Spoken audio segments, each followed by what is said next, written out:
नमस्कार मैत्रिणींनो, मोदक खाण्याची इच्छा झालेली आहे म्हणून इथे नारळ आणलेला आहे. आता हे नारळ फोडून घेऊया आपण आणि या छोट्या किसणीच्या साहाय्याने आपण नारळ किसून घेणार आहोत. असे मस्त आपल्याला मोदक बनवायचे आहेत.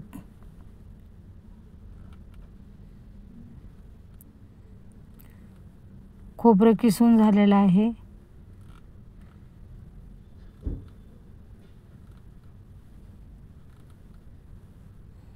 एवढं खोबरं झालेलं आहे. मोठा नारळ होता.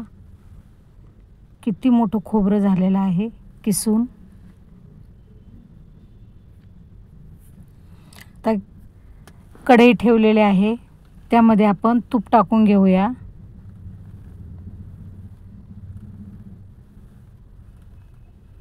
आपल्याला सारण बनवायचं आहे. 1 चमचा तूप टाकून घेऊया आणि त्यामध्ये खसखस टाकून देऊया. खसखस चांगली भाजत आलेली आहे.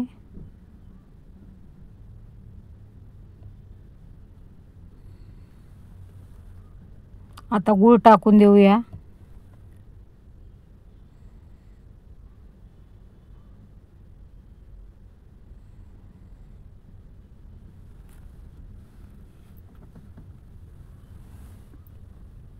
गूळ पण चांगला विरघळलेला आहे.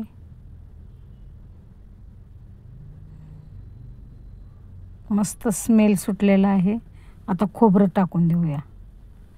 खूप सारं सारण झालेलं आहे आपलं.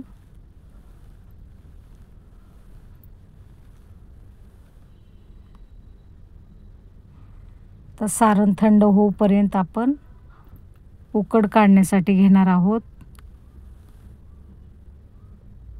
नारळ मोठा होता म्हणून खूप सारं सारण तयार केलेलं आहे.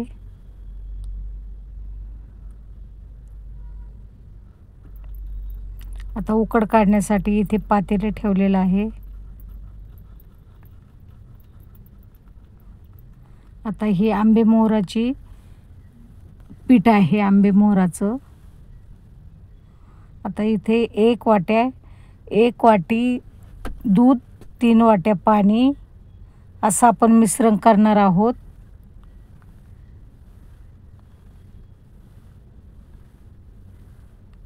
छोट्या छोट्या वाट्या आपण 4 भरून घेणार आहोत. पिठी आंबे मोहराची पिठी आहे ही. आंबे मोहर खूपच सुवासिक असतो आणि आपल्याला मोदक तर आंबे मोहराचेच खायचे आहेत. पीठ तर आपण घेतलेलं आहे, दूध घेतलेलं आहे आणि 3 वाट्या पाणी घेतलेलं आहे.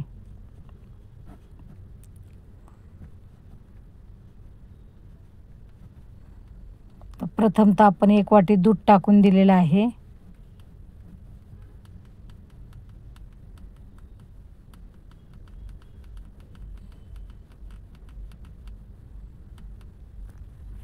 तीन वाट्या पाणी टाकून देऊया.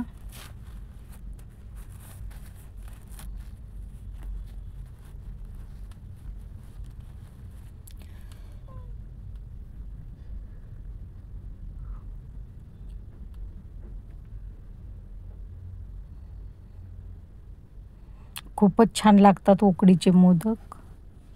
आता त्यामध्ये आपण अर्धा चमचा मीठ टाकून दिलेलं आहे.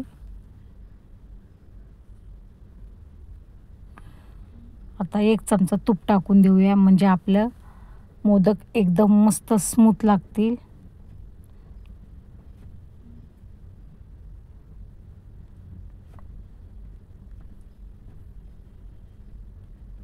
आता पिठी टाकून देऊया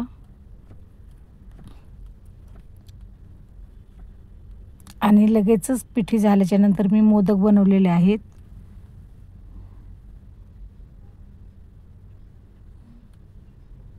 अशा प्रकारे मोदक बनवलेले आहेत यंत्राच्या साहाय्याने.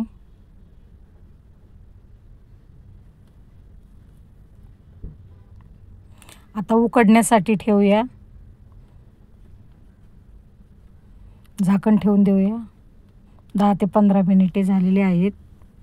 अशा प्रकारे आपले उकडीचे मोदक तयार झालेले आहेत.